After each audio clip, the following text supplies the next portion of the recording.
चलन बिहार छोरी अबे ओ लल्लू शहर घुमाए दबोगे। अच्छा के चलन बिहार छोरी गांव घुमाए दबोगे। नया साल में सूट सलवार दबोगे। नया साल में सूट सलवार दबोगे।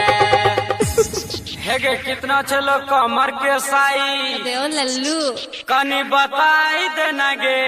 अच्छा हेगे कितना चलो कमर के साई कनी बताई देना गे। नया साल में सूट सलवार दबोगे। नया साल में सूट जलीदार दबोगे।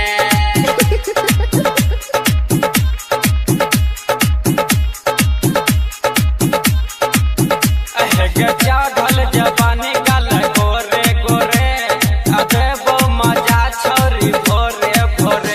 गए चढ़ल जवानी गल गोरे गोरे अले वो मजा छोरी भोरे भोरे। हेगे चढ़ल जवानी गल गोरे गोरे अबे वो मजा छोरी भोरे भोरे। गए चढ़ल जवानी गल गोरे गोरे अले वो मजा छोरी भोरे भोरे।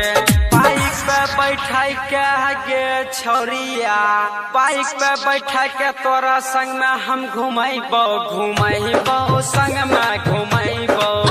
नया साल में संग में घुमैबो संग में घुमैबो। नया साल में संग में घुमैबो अच्छा संग में घुमैबो। हेगे चलन बिहार छोरी गाँव घुमाए दबोगे। नया साल में सूट सलवार दबोगे। नया साल में सूट सलवार दबोगे।